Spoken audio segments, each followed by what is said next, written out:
Coming up next at 5. Right here on WJZ.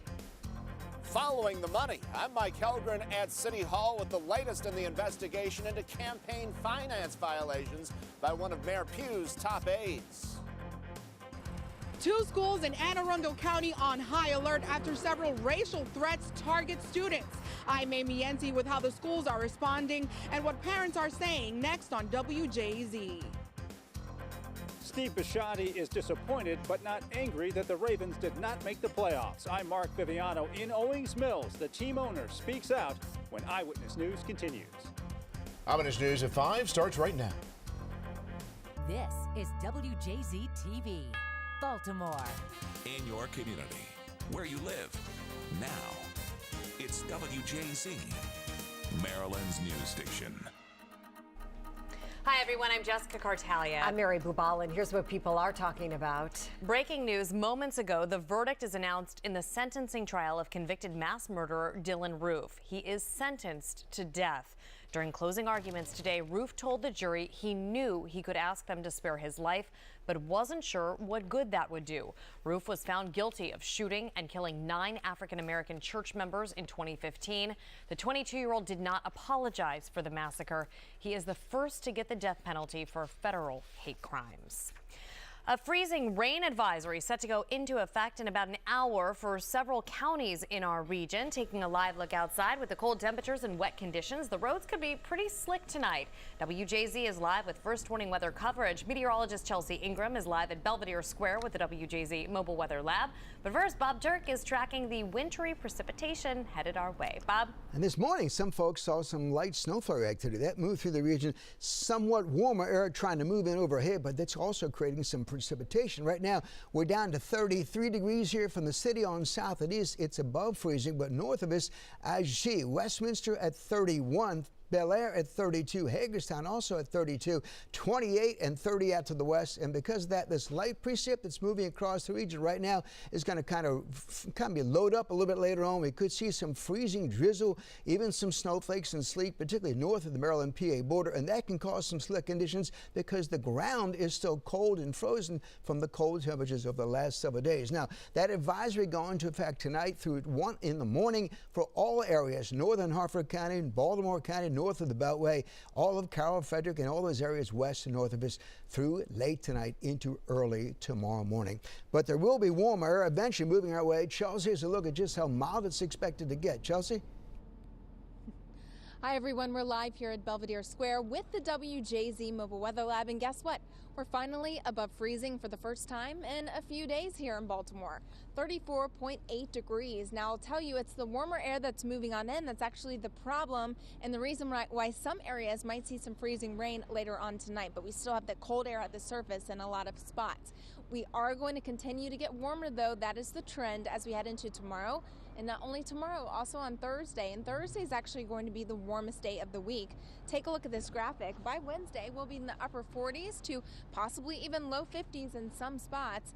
Even in Richmond, 50 degrees. But Thursday, we'll be pushing the 60s, 62 degrees. That is the forecast high temperature in Baltimore. The warmth isn't going to last too long, though, because there is a cold front located out to our west as we head into the middle of the week. That's going to cool us down once again. Of course, we'll have a lot more coming up in your exclusive first warning forecast. For now, sending it back inside to you. Chelsea, thanks. Cleanup on the Eastern Shore continues. People in Salisbury are still dealing with ice and snow-covered roads. The southern portion of the Eastern Shore took the brunt of the recent winter storm, with some areas getting around 10 inches of snow. And people living on Smith Island in the Chesapeake Bay were confined to their homes when part of the Chesapeake Bay froze over. The island can only be reached by boat or air. The Maryland Department of Natural Resources used its 100-foot ice cutter to break a path for the ferry to deliver supplies. Remember to download WJZ's weather app to keep track of our changing weather. Get hourly, daily, and extended forecasts, plus severe weather warnings. Search WJZ Weather and get the CBS Baltimore app. We are following some breaking news right now in Montgomery County, where police say 2 men were stabbed a short time ago at a mall. Vic's in the newsroom with the latest on this for us. Vic? Well, Mary, police say it happened at Westfield Wheaton Mall around 3:15. The entrance and exit of the mall is blocked by police. Officers not allowing anyone to go in or out during their investigation. Police arrested a man not far from the scene, but it is unclear if the arrest is related to the stabbings. The two stabbing victims were taken to the hospital with life-threatening injuries. Back to you. Okay, Vic, thank you. We will bring you more information on the stabbing in Montgomery County when it comes into our newsroom. Well, fall from grace, just days from being sworn in as a member of Maryland's House of Delegates, a former campaign aide for Baltimore Mayor Catherine Pugh faces charges he violated election law. The question tonight, just how far does this investigation go? WJZ investigator Mike Halgren's live at City Hall with a follow-up explaining the impact of this indictment and then what's next. Mike? The mayor says she is looking at her campaign finances, Mary, to make sure everything is above board.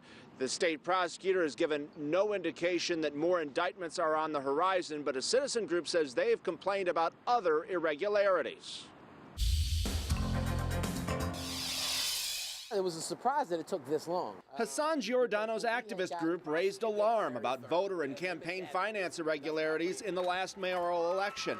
He says they brought their allegations to the state prosecutor's office and believes that led to the indictment of Pugh aide Gary Brown Jr. We know, based off our investigation, Mr. Brown, Gary Brown, is just really a minnow in this big pond with very big fish. The state prosecutor alleges the scheme worked this way.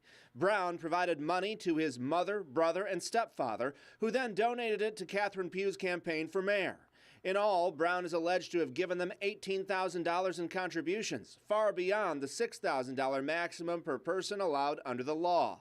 That's in addition to the $300 WJZ found he personally donated to Pugh through a search of financial records. It's a way to get around donors being able to, give the max. The state prosecutor has been investigating a complaint about Pugh's campaign since last March regarding $66,000 in campaign checks that bounced. Lawyer Adam Ruther specializes in white-collar crimes. The more important aspect of a case like this is it sheds light on things that may have been going on in the campaign that were not above board. Where did Brown get the money? The prosecutor won't say. The state prosecutor doesn't have to trace the money any farther back than Mr. Brown. The mayor says she's saddened by the allegations. Brown has not commented. Everybody wants to turn the page from the whole Freddie Gray, the riots, everything that's happened in Baltimore. Unfortunately, this is taking 2 steps back.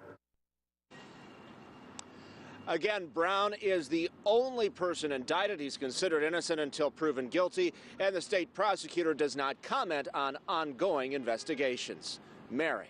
Hey, Mike, thank you. Brown faces up to a year in jail and a $25,000 fine if he is found guilty. We are updating that breaking news we first told you about today at noon. 2 schools in Anne Arundel County on high alert after a series of racial threats. Annapolis High School and Arundel High School, both with stepped-up security as police investigate. And WJZ is live outside Arundel High School in Gambrills. Amy Yancey has the very latest for us. Amy? Well, Mary, even though these threats were made online, police and school officials are not taking any chances and are taking them very seriously. Extra patrol cars outside of Annapolis High School, police ensuring students are safe during arrival and dismissal. The increased security after school officials say several tweets from a Twitter account called KKK for real threatened to blow up the school. We think it's not going to happen, but it could happen. It's a possibility. And I think police should still take action. A different Twitter account from a group called Cool Kids Clan KKK made similar threats against Arundel High School, with some tweets specifically targeting black students. School officials say last week students here at Arundel High signed a petition to join the group. That letter was confiscated by school staff and turned over to police. We don't think that there's any credibility to this threat.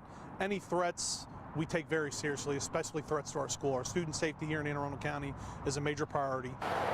The Anne Arundel County Public Schools superintendent and principals of both high schools sent letters to parents condemning the threats and discrimination, but some are still uneasy. I think that they should have sent the students home and make me want to take my son home now. Should parents be worried? Parents should be worried and should be talking to their children about their children's fears, but should also be assured that we are doing everything in conjunction with county police that we possibly can to keep their children safe in school. And again, there are no credible threats, and both schools are running under their regular schedules. Reporting live tonight, Amy Yensi, WJZ Eyewitness News. Back to you. Amy, thank you. The students behind the petition have been identified and are facing disciplinary action. Arundel High School is now offering lessons that teach tolerance. Well, fireworks on Capitol Hill as lawmakers grill President-elect Donald Trump's pick for Attorney General, Senator Jeff Sessions. As Michelle Macuso reports for WJZ from Capitol Hill, Sessions pledged he will uphold the law as the country's top cop. Protesters tried their best to disrupt Senator Jeff Sessions' testimony during his confirmation hearing for Attorney General. But the Alabama senator was not shaken. His Senate colleagues grilled him on several topics from immigration, his civil rights record, and racist comments he allegedly made in the 1980s while he was a federal prosecutor. I am totally committed to maintaining the freedom and equality that this country has to provide to every citizen. Mr. Sessions also announced he would recuse himself from any investigation of Hillary Clinton. This country does not punish its political enemies, but this country ensures that no one is above the law. Senator Sessions said he would follow past Supreme Court decisions on marriage equality and abortion, despite being an outspoken critic on both issues. The majority of the court has established the definition of marriage for the entire United States of America, and I will follow that decision. Republican Senator Lindsey Graham asked if he supported Mr. Trump's campaign promise on religious tests. Would you support a law that says you can't come to America because you're a Muslim? No. Senator Sessions' nomination has received strong opposition from Senate colleagues Sherrod Brown and Cory Booker. In an unprecedented move for a senator, Booker is set to testify against Senator Sessions' nomination. Michelle Macaluso, WJZ Eyewitness News. Senator Sessions also said he will protect women seeking legal abortion and disavowed the endorsement of an anti-abortion group, Operation Rescue. Maryland State Police celebrate their 96th anniversary during a ceremony in Baltimore County. The ceremony taking place at State Police headquarters in Pikesville. Two retired troopers, both in their 90s and also veterans of World War II, attended the event. The ceremony marks the day in 1921 when 36 recruits began a 30-day training period, becoming the first members of the Maryland State Police. Ravens owner Steve Bisciotti has a message for his fans. He knows you're mad, but he's not ready to make big changes. Bisciotti answering questions today at his annual end-of-the-year press conference in Owings Mills. Sports director Mark Viviano had questions for the owner and joins us now with more on what Bisciotti said. Hey, Mark. Hi, Jess. Steve Bisciotti is as much a fan as he is an owner, and he feels the pain of the Ravens missing the playoffs for a third time in 4 years. He is available to the media once a year, and today addresses the state of his team. With team president Dick Cass, head coach John Harbaugh, and general manager Ozzie Newsome, Ravens owner Steve Bisciotti took his spot front and center to respond to questions about the Ravens' 8-8 season, one that started with a 3-game winning streak and ended with the Ravens losing 3 of their last 4 to fall short of the playoffs again. You know, it is frustration.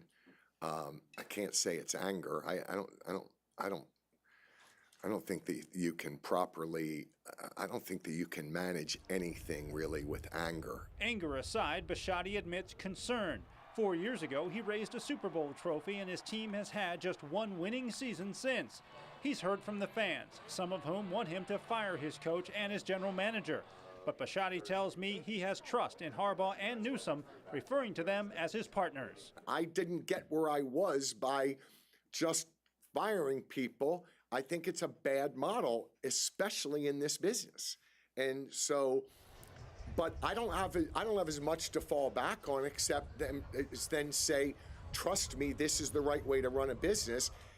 And that's not good enough for probably a quarter of our fans. They're like, well, then you're over the hill and you're an idiot. And that's fine with me. I'd be more than happy to take some blame for that.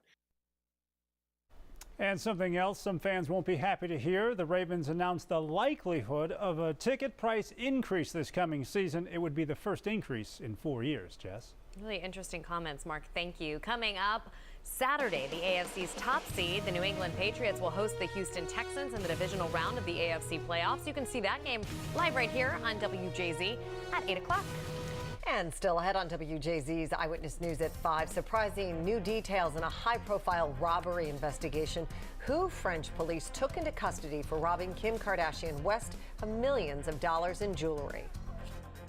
Outraged over the high cost of prescription drugs? You may be able to do something about that. I'm Pat Warren. Coming up on Eyewitness News, what the General Assembly has in store. Hostage situation in Alabama. Terrifying moments for 8 credit union workers held by the suspect. Temperatures will be getting warmer after a frigid few days. When could we see a chance for some rain, though? Don't miss the updated First Warning weather forecast with Bob coming up. Eyewitness News continues with Mary Bubala, Jessica Cartalia, First Warning weather with Bob Dirk, meteorologist Chelsea Ingram, and sports with Mark Viviano, covering the stories that affect you. It's WJZ, Maryland's news station.